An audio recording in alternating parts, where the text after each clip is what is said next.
Salut la gang, bienvenue à Radio B52, le podcast number one in Quebec City, de la belle ville de Québec. Night Train au micro, merci de nous écouter. Abonnez-vous à YouTube, abonnez-vous à Radio Ego, écoutez-nous sur, évidemment, iTunes, Apple World.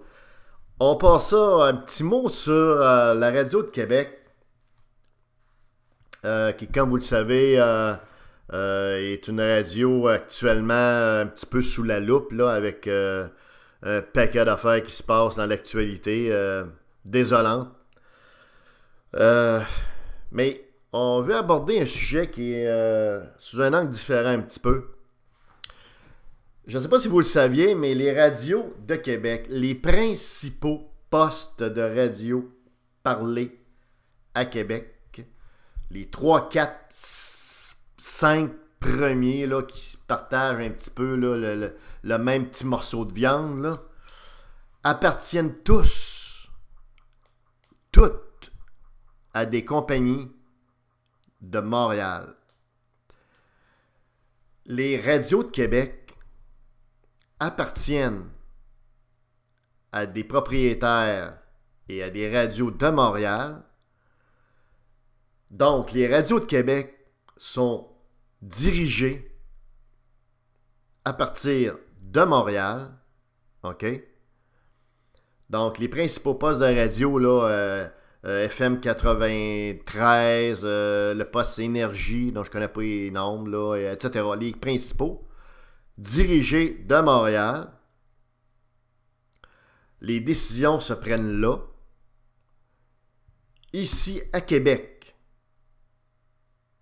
on a juste une gang de yes men, des gens qui ont très peu de pouvoir, un petit peu au niveau de la programmation, puis au niveau de la désignation de certains animateurs dans certains de ces postes de radio-là. Mais au total, ce qu'il faut retenir, c'est que la radio de Québec, que les gens de Montréal qualifient malheureusement, à tort, à mon sens, de radio poubelle, ben c'est une radio qui est dirigée, pilotée, montée par des gens de Montréal qui critiquent la radio de Québec en général.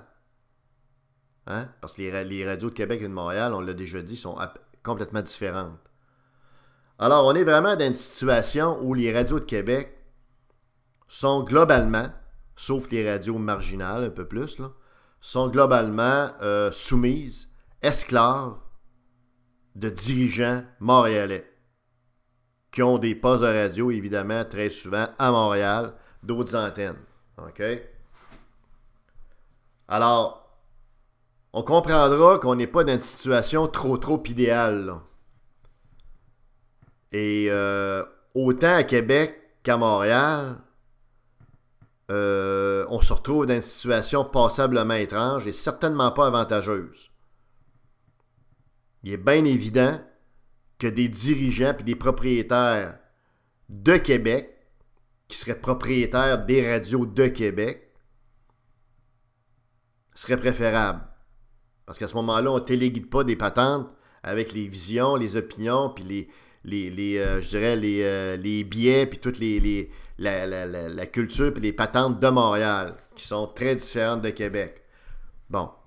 Les 3 compagnies en question qui sont propriétaires des postes de réseau de Québec sont Cogeco, Radio Nord Montréal et puis Bell. Bon. Bell possède le poste qui s'appelle l'Énergie. Radio Nord Montréal, eux autres, ils sont propriétaires de Choix. Puis Cogeco sont propriétaires du poste 93 point quelque chose. Puis bon, il y a en plus de ces 3 postes-là, il y a peut-être d'autres postes de radio affiliés là, à Québec ou à Montréal, c'est-à-dire ou ailleurs en province, dont ils sont propriétaires, mais essentiellement, c'est les principaux. Le seul principal poste de radio là, parlé à Québec qui est propriété de gens de Québec, c'est le poste Boulevard. Donc, les principaux postes de Québec ne sont pas indépendants, ne sont pas autonomes, ce sont des succursales dirigée de Montréal. Donc, vous savez, donc, et vous le voyez, de plus en plus, il y a des animateurs de Montréal dans ces postes de radio-là. On est en train, tranquillement, pas vite, de montréaliser les ondes de la radio Parler de Québec. Mais on le fait un petit peu en souterrain, à petite bouchée, à petite pelletée, à petite cuillère. Tu sais, vous allez avoir, on a fait un podcast la semaine dernière là-dessus, Éric Salvaille, et c'est fantastique, qui va être au Poste Énergie. Il y a Stéphane Gendron également, je pense, au Poste Énergie. Vous avez aussi, en tout cas, des gens de Montréal aussi qui sont au Poste Choix, CHOI, en FM 93, le soir. Je crois que c'est des gens de Montréal, puis le hockey du Canadien de Montréal. Bref, vous avez de plus en plus une espèce d'envahissement de gens de Montréal, puis de programmes de Montréal dans la radio de Québec. C'est quand même du jamais vu, là. Fait qu'on aura beau se péter les bretelles, les radios terrestres qui sont en déclin, je le répète, qui sont en déclin autant sur le plan financier que sur le plan de leur programmation et du radotage qu'on y over and over qu'on y entend. Ils parlent tous de la même affaire, ils grappillent tous le même morceau de viande, là, essentiellement c'est ça. Si vous voulez de la diversité, ben, c'est dans le web que vous allez l'avoir, comme ici à B52. Donc, c'est en déclin, là, et c'est pas étranger à ce phénomène-là où Montréal a carrément pris dans ses mains, pris le contrôle des ondes à Québec.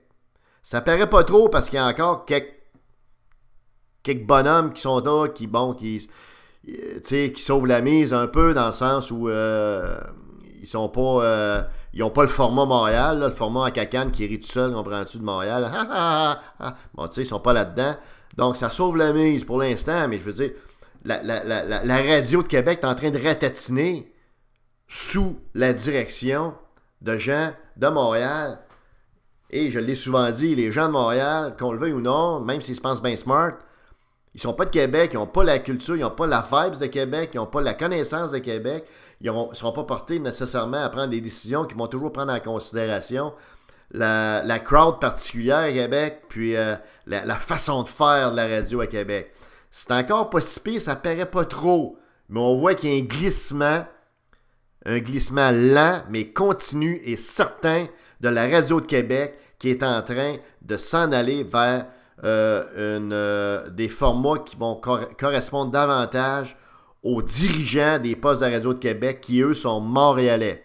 Donc, l'idée, c'est pas de dire qu'un Montréalais, il est pas fin, puis nous autres, on est fin. C'est pas ça l'idée. Simplement de dire que, malheureusement, la radio de Québec perd sa personnalité, perd ce qui la différenciait de plus en plus, et perd son authenticité, son identité là-dedans. Nous, par rapport à Radio Web, on s'en...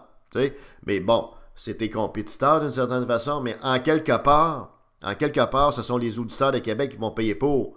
Vous savez, il y a des gens là pour qui, dans le fond, le Canadien de Montréal, le soir, vous comprendrez comme moi, they don't fucking care. C'est le Canadien de Montréal à Québec, là, tu sais, c'est aussi important que, je sais pas, moi, quand est-ce que vous allez mettre vos vidanges au chemin, tu sais. Tu sais, on n'est pas là pantoute, là, à Québec, là, tu sais. Puis il y a un paquet de points de vue de plus en plus montréalais qui sont exprimés dans tous ces radios-là par plusieurs animateurs, là. Donc, ce glissement-là, il est continu, il est insidieux, il se fait de façon pernicieuse, de façon un petit peu underground, mais il se fait lentement, mais sûrement. OK?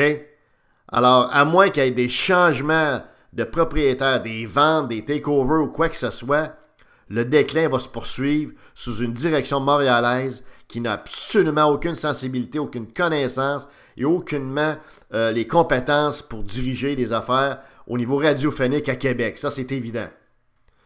C'était Radio B52. Night Train au micro.